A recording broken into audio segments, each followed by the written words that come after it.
What was the first thing that you learned about manifestation? When you first heard the term manifestation, wherever it was, a book, a friend, or even YouTube, what was the first few things that you learned about it and the idea you had? Probably either you heard about it through vision boards and the idea of manifesting the things that you physically see on your vision board, or maybe going further, you already learned that you need to imagine having everything that you want already. And by imagining it, evoke a certain feeling so that that feeling becomes a match to you, as the law of attraction crowd calls it, and then you attract it into your life. So imagining super clearly having the things that you want already.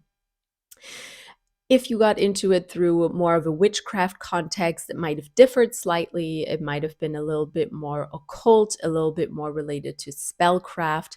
But at the end of the day, a lot of it is about imagining having what you want already and feeling that feeling within yourself, because that does in your brain lead to you having a more positive feeling and connecting yourself and your ego to the things you already have. So it's not wrong to do that, but I want to look at all of that a little bit differently today and add something to it, or maybe replace it a little bit, because where I think a lot of manifestation teachings or law of attraction teachings are lackluster is that you define the manifestation through physical objects or through what you have and who you are when you have those things. So you define your manifestations in relation to physical objects quite a lot because, well, we live in a capitalist society, and I think that is the easiest path to go. But we're going to look at it a bit differently. If you don't know who I am, I'm Anya Esma on this channel. I usually make tarot content, but I also make other psycho-spiritual content like this. And at the moment, I'm learning a lot about the neuroscience of manifestation. And I just want to share a little bit of that on my channel, what I'm learning and what I'm also using for myself. So let's think for a moment about what we believe to be true, because your belief system is, of course, a core factor in whether you believe in manifestation or what you think manifestation is. Do you believe it is vibrations that you match and that then come to you? Do you believe it's all in your mind, it's all in your brain box, and it comes true because you then take action on it? Do you believe it is witchcraft and it just comes into your life if you do enough spell work, etc., etc.? There's a lot that you can believe. I believe to be true that we come into this world to encounter certain events or certain experiences that our soul chose before we came into this world. So in order for our soul to grow, we chose before we came here that there are certain experiences that our soul has not made yet, or that it has made in a slightly different way, and that we now want to experience in this life, in this physical reality. We don't have ultimate control of our reality. I do not believe that, which doesn't mean that manifestation isn't a real thing. You don't need ultimate control of everything in order to manifest things. But I think that's an important thing to note. We do not have ultimate control, because some people believe we do. At least not in the physical form where we are right now. We cannot control everything. Spiritually, our highest self, our eternal soul, it did choose those experiences, but there is a limit to how controlled it is, how they manifest, how those experiences manifest that we chose, I believe can differ, that our souls chose, not we chose, because we wouldn't choose bad experiences for ourselves, but our soul may need it for a bigger purpose. So that is what I believe. I don't believe that life is determined 100%. And I believe we are meant to make certain experiences that our soul chose for us. And the rest of our life is just the consequences of our own actions, our own free will that we can be aware of or not be so aware of, depending how we live our lives. And sometimes we manage to make the experiences that we are meant to make. Sometimes we might go down a totally different route and our life turns out very differently. We make the experiences that our soul set for us in a different way than would maybe be obvious. But somehow our path does lead us back to those original experiences we were supposed to make. That is what I believe. And I think in order to understand that, we need to also understand that there is a myriad ways in which you can experience something. For example, if if your soul chose, from this is just coming from a very human brain, chose the experience of wanting to be free, or making the experience of feeling free, let's put it like that, then that can look a lot of different ways. Some people feel ultimately free and fulfilled in a monogamous relationship with children. They feel fulfilled and they feel like they have all the freedom that they want because they have their own little family and are not dependent maybe on society at large. Other people may feel free living in a commune, taking care of other people, taking care of the children of other people, but not having their own. So the idea, the experience of feeling free comes true, but it can come true in so many different ways. And that's where I think the multitude of possibilities of this life lies. Yeah. So that's that. So where does that leave us? Leave us with the whole idea of manifesting? I think if you believe what I just said, or even if you believe something similar to it, something close to it, maybe that you are guided by a higher force, not necessarily your soul choosing your experiences, but you are guided by a bigger force, God, the universe, Goddess, whatever it is, there is an effective way that we can look at manifestation that can really help us get the things that we might want, or that we think we want. So imagine now, not that you are trying to have a certain thing like a car or a house or anything like that, how you usually do manifestation. Imagine instead how you would define the experience that you want out of it. Because if we start there, we can get more specific later with what you actually want to see in your life, but we need to start with the experience and come from this experiential approach first, because that will show you if it is aligned or if it's not really what you want at all. And I will give you an example for what I mean by that. Because if you do not think about the experience that you will have, you might end up thinking you want something without truly wanting it, or without truly wanting all of the consequences that come with it. But let's look at that in an example, because that helps. Let's say, this is a very unrelatable example for most of us, but I think sometimes a very crass example can help us understand things from the ground up. So a CEO, let's say, of a successful company makes around 100 million a year. Every year, that CEO, she sets a new goal of having 120 million, of having 150 million, of having 180 million in revenue, or however big she wants the sum to be. It's a numbers goal, but what is the purpose that it serves? What is she trying to manifest? Even if she puts on her vision board 120 million in her bank account, let's say not even revenue, let's say 120 million in her bank account instead of 100 million per year in her bank account. So what is the money there for? Why is she doing that? And I think that's exactly when manifestation can fall short or turn out in a way that we don't necessarily want. Same goes for spellcraft, because instead of having these numbers goals, those goals should be experience based, and the experience should have the why you want that within it. So she could think, that CEO, deep down, I want to have the experience of feeling completely financially stable and safe.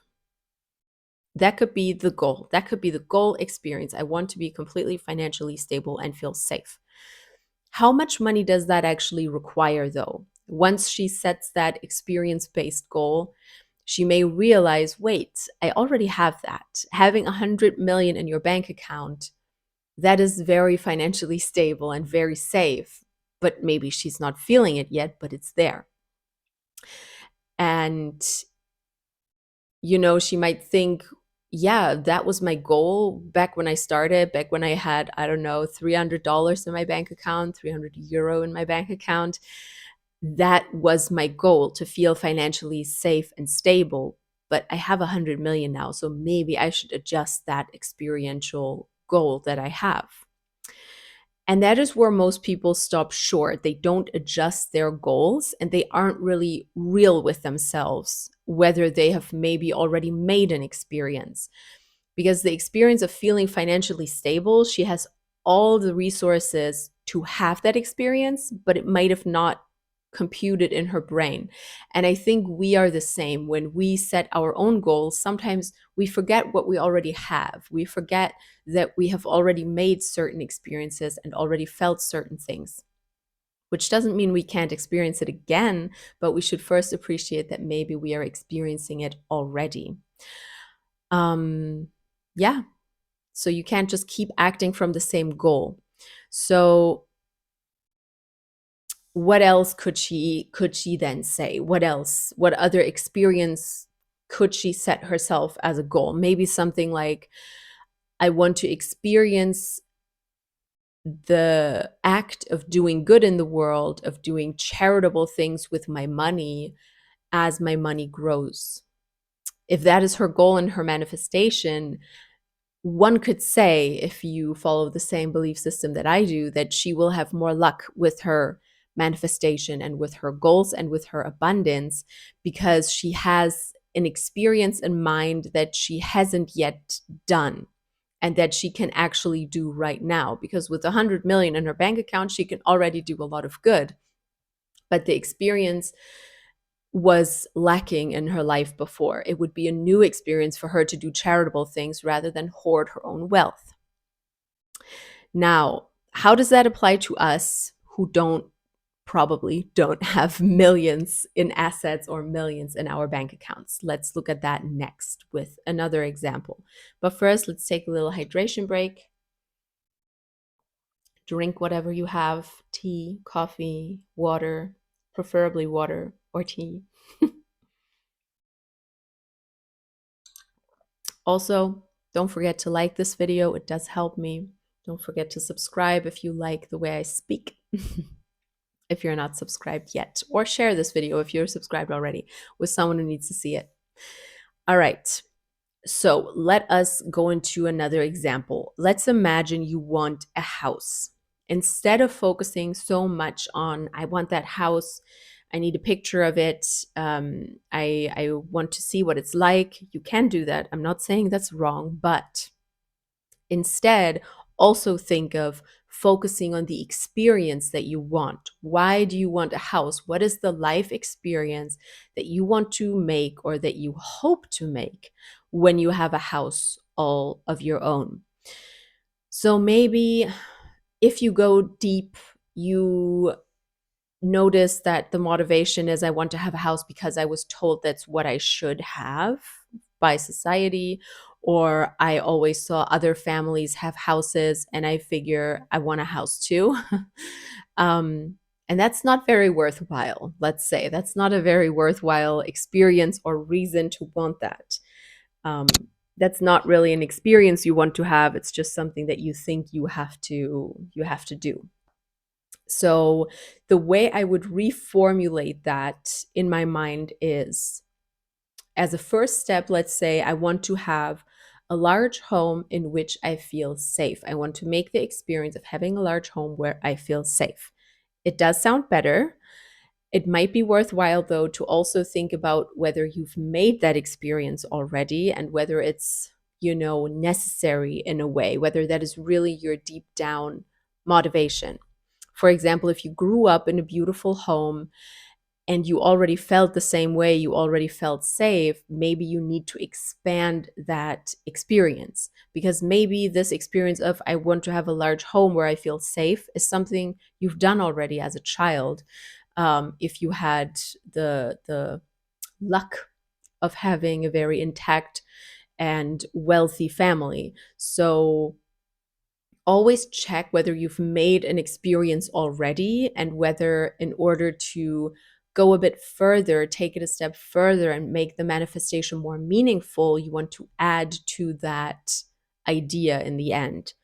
So maybe it would be something more like, I want to live in a space that is all mine and I get to decorate it and make it comfortable for myself, seeing what makes me feel safe, all on my own, rather than, living with your family, not being able to decorate the way you want, not being able to bring the energy you want into the house. So we have a way more specific experience that you want to make here. And I think that adds a lot to a manifestation. Same with wanting a partner, for example. There's this idea of, I want a loving partner because I think I am incomplete without one. That's not a very good, that's not a very worthwhile reason, let's say. So let's change that to, I want to make the experience of being loved by someone and see what that does for the love that I feel for myself. That is one thing you could say.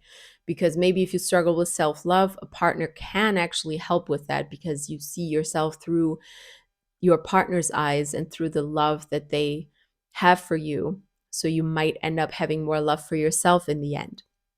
So maybe that is the experience you want to have. I want to feel loved by someone and see if I can love myself even more than I already do on my own. So that is then a really good, I think, at least, a really good and worthwhile experience to make. And that helps a lot with imagining what you want in your manifestations, and not just, the thing, not just a loving partner. Why do you want that loving partner? What is the life experience that you want to make? And is it a life experience that you will grow through? Is it a life experience that you have not had in this life? You may not know if you've probably already had it in a different life. We cannot know or control that necessarily, but at least you will know, okay, in this life, I want to make this experience because I think it will be expansive for my own good, for my own soul, for my own life experience. So always think about that. How can you reformulate an experience that you have not made already and that is not necessarily tied to objects? And what do you want to be different this time if you've already had a similar experience? What do you want to be better?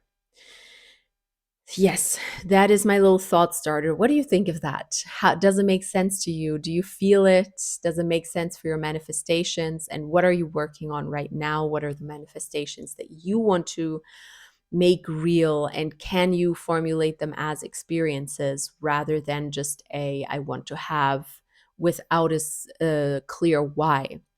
And if you want to hear more about my personal manifestation ideas, more of my personal, what I'm, trying to achieve and how I'm doing that, you can go over to my Patreon. It's very simple, patreon.com/Anja Esma. I will also put the link below into the description.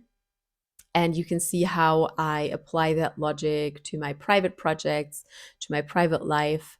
And also there's a ton of content on there. There's journaling prompts that you can use with tarot. So tarot spreads, essentially. There's affirmations. There's videos like this. I will make a video to follow this one up, talking about my own manifestations at the moment, or my own thoughts about it a bit more in depth. And there's so much more. So much more. Tarot readings, of course, collective ones every month. And I would love to see you there because it's a bit more of a private space and it's very fun over there. So thank you so, so much for watching to here. Once again, subscribe if you did like it if you did like it as well. And share the video if you feel like it. It really does help me. And I love sharing these thoughts with all of you. And I'm really excited to see what you have to say in the comments. Thank you so much for watching, and I will see you soon.